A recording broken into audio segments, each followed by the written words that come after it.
আপনি যেমনটা বললেন যে নিজেকে উৎসর্গ করা, সেখানে দাঁড়িয়ে কি এই গরু বলি দেওয়া এই বিষয়টা কি বাধ্যতামূলক নাকি সেখানে অন্য কিছুর কথা বলা? আমি একটু ক্লিয়ার করে নিই। এই কোরবানি হচ্ছে পশু বলিটা ঠিক নয়, আসলে নিজের মনের মধ্যে যে পশু প্রবৃত্তি আছে তার বিলোপ সাধন।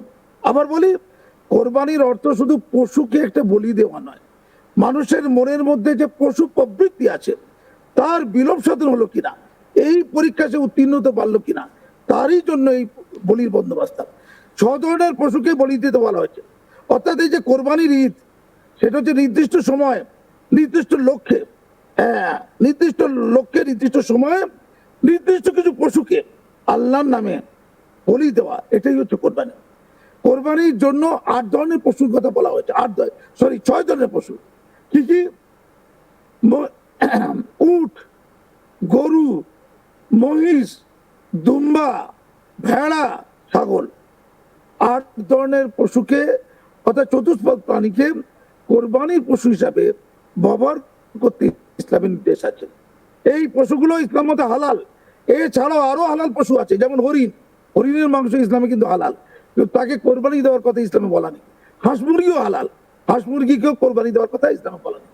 এই যে 6টি পশুর কথা বললাম, তার একটা বয়স আছে। যেমন ছাগল বা দুম্বা অন্তত 1 বছর বয়স হতে হবে, তবে তাকে কোরবানি দেওয়া যাবে। যেমন গরু বা মহিষ, এদের জন্য যে সময় হচ্ছে 2 বছর প্লাস, আর উটের জন্য সময় হচ্ছে 5 বছর প্লাস, তবে তাকে কোরবানি দেওয়া যাবে। কিন্তু কত বছর পর্যন্ত কোরবানি দেওয়া যাবে তার কোনো নির্দিষ্ট সময়সীমা বলা নেই, অর্থাৎ কত বয়স পর্যন্ত। কিন্তু কোরবানির যে প্রাণী, যে পশু, সেই পশুকে হতে হবে কি সুস্থ, অন্ধ হলে চলবে না, এই লেজ কাটা নাক কাটা এসব হলে চলবে না, কোনো অসুখ বিসুখ আছে কিনা দেখতে হবে। আর পশুর বয়স কত সেটা কিন্তু যারা যে কোনো পশু বিশেষজ্ঞ তারা, যেমন গরুর কথা যদি বলেন, গরুর দাঁত দেখে এবং শিংয়ের কিছু বৈচিত্র্য দেখে তার বয়সও নির্ধারণ করা যায়। এক কথায় সুস্থ হতে হবে, কোনো রোগাক্রান্ত অসুস্থ প্রাণীকে মানে বলি দেওয়া যাবে না। অর্থাৎ যে যন্ত্রণা কাতর হয়ে আছে তাকে আরো বেশি যন্ত্রণা দেওয়া যাবে। অর্থাৎ গরু বলি দিতে হবে এমন কথা ইসলামে নির্দিষ্ট করে বলা নেই। বলা আছে 6টি প্রাণীর কথা। যেহেতু ভারতবর্ষে গরু অধিক পরিমাণে পাওয়া যায়, তাই অনেকে দুম্বা বদলে, উটের বদলে গরু বলি দিয়ে থাকে।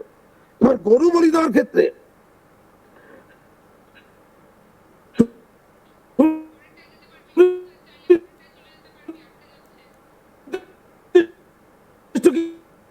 কিছু বিষয় আছে। অন্য ধর্মকে আঘাত দেওয়া এখানে তো লক্ষ্য হতে পারে না। ভারতবর্ষের ক্ষেত্রে গরুকে অনেকে মাতা বলে মনে করে। ইসলাম ধর্ম অনেক সহিষ্ণু, সেখানে যাকে মাতা বলা হচ্ছে তাকে অসম্মান করা, তাকে কষ্ট দেওয়া, যেহেতু ভারতবর্ষের বৃহৎ অংশের মানুষ গরুকে শ্রদ্ধা করে, গরু অত্যন্ত প্রয়োজনীয় একটি প্রাণী, তার বিভিন্ন ধরনের উপকারিতা আছে। একসময় গো সম্পদের কথা বলা হতো। এই পারিবারিক বিবাহের ক্ষেত্রে কার কটা গরু আছে সেটা সম্পদের নির্ণায়ক ভূমিকা পালন করত। সেই গরু যদি কারো কাছে দেবতা হয়ে থাকে, গো মাতা বলে থাকে, মুসলমানদের উচিত সেই প্রাণীটিকে যত কম সম্ভব বলি দেওয়া। যদি তাদের বলি না দেওয়া হয়, ইসলামে কোথাও আটকাবে না। বিকল্প হিসেবে ছাগল আছে, দুম্বা আছে, মহিষ আছে, ইত্যাদি ইত্যাদি। ফলে আলটিমেটলি এই যে সামনে কোরবানির ঈদ, সেই কোরবানির ঈদ সকলের জন্য পশু বলি নয়, নামাজ পড়ার ব্যাপার আছে। এবার একটু হিন্দু ইতিহাসের দিকেও নজর রাখতে হবে। ইতিহাসের পাতা উল্টালে দেখা যাবে যে হিন্দুদের সঙ্গেও কিন্তু এই মাংস, গরু এর সম্পর্ক আজকের নয়, দীর্ঘদিনের। বৈদিক যুগেও কিন্তু এর উল্লেখ রয়েছে। ইতিহাসবিদ অন্তত তেমনটাই বলছেন। আগে শুরুতে তার বক্তব্যটা শোনাবো। আমাদের যে বৈদিক ধর্ম, সেখানে তো র্যাম্প্যান্ট মাংস খাওয়ার ব্যাপার ছিল। কারণ বৈদিক ধর্মের মধ্যে যেটা সব প্রধান হচ্ছে যাগযজ্ঞ, সেখানে যে সোমযাগ, সর্বশ্রেষ্ঠ যাগ হচ্ছে সোমযাগ, সেখানে পশু যাগের ব্যবস্থা থাকতো। এবং পশু যাগ যদি আলাদা করে হতো, সেখানেও তো পশু দিতে হতো, এবং সেখানে কিন্তু গরুও কিন্তু তার মধ্যে যেত, বন্ধ্যা গাভী অবশ্য, বন্ধ্যা, এবং প্রধানত বৃষ।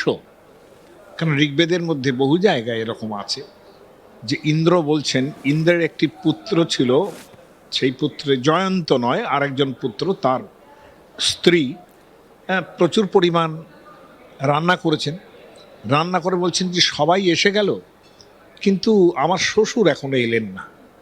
আমি কত ওকসান্ন অর্থাৎ বৃষ মিশ্রিত যে পলান্ন যাকে বলে, পোলাও বলি আমরা যাকে, পলান্ন থেকে তো পোলাও, পল মানেই তো মাংস, তাই না? সেখানে সবাই এলেন কিন্তু আমার শ্বশুর এলেন না। এবং ইন্দ্র এরকমও বলছেন যে আমার 15টা অন্তত 20টা অন্তত বৃষ চাই, যাতে আমার পেটের দুদিকে দুটো কুক্ষি বেশ ভরে যায়, এইরকম বৃষ কিন্তু প্রয়োজন আছে আমার। তাহলে মাংস খাওয়ার চল তো ছিলই। ইতিহাসবিদ নৃসিংহপ্রসাদ ভাদুড়ী তিনিও বলছেন যে বৈদিক যুগে কিন্তু মাংসের উল্লেখ রয়েছে, তার পাশাপাশি গরুরও উল্লেখ রয়েছে। এখানে কোনো ধর্মকেই কোনোভাবে ছোট করা বা অপমান করা আমাদের কারোর লক্ষ্য নয়।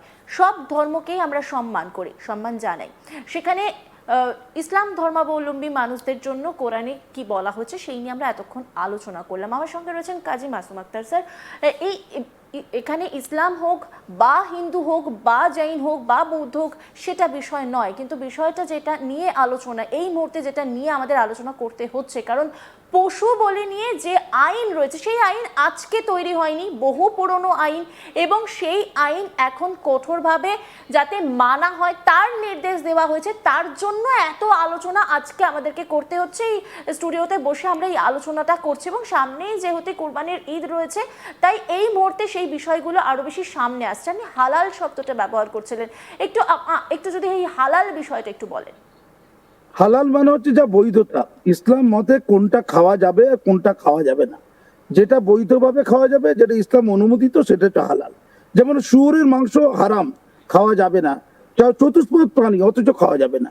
সেরকম সুনির্দিষ্ট করে যে প্রাণীগুলোর নাম বললাম, 6টা প্রাণী, ওই হরিণ বা হাঁস মুরগি বাদ দিয়ে বলছি, এগুলো হালাল হলেও এগুলোকে কোরবানি দেওয়া যাবে না, এটা বলা আছে পরিষ্কার করে। আমার প্রশ্ন অন্য জায়গায়, যে বিধি বলা হয়েছে পশু বলি বিধি, যেটা 1950 সালে করা হয়েছে পশু বলি বিধি, তাতে যে নির্দেশিকা ছিল তাতে 14 বছরের প্লাস বয়স হতে হবে গরু বা মহিষের, অর্থাৎ একটা নির্দিষ্ট বয়স পর্যন্ত গরু বা মহিষ সেবা দিল, মানুষকে দুধ দিল, অন্যান্য কাজে সাহায্য করলো। তারপরে তখন যখন তাকে আর তেমন ভাবে আমরা পেতে পারি না, তখন তাকে মাংস হিসাবে ব্যবহার করতে হবে। সেও প্রকাশ্য জায়গায়, যেহেতু আবেগের ব্যাপার আছে, শ্রদ্ধা ভক্তির ব্যাপার আছে, যাকে কেউ মা বলবে তার তো তার আবেগের কথা মাথায় রাখতে হবে।